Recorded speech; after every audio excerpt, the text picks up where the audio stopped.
તો માં મળ્યા ચારણના આંગણે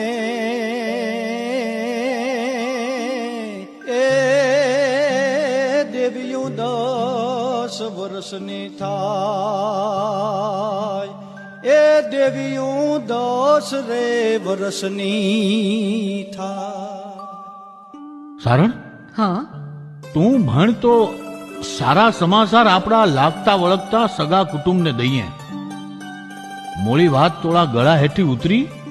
અરે આપણા ઘરે કરવા વાળું કોઈ નહીં સારણ। હું તો આ છોકરાઓમાંથી હવે નવરાશ કેવી ને વાત કેવી, એના કરતા થોડીક મોટિયું થાય પછી સગાવાલાના ઘરે બધાય જીશું। ભલે, જેવી તોળી મરજી।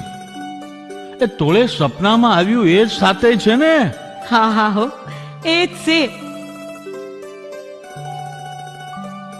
કહું છું છોકરાઓ સુતા છે ત્યાં હું રસોઈ કરી લઉં।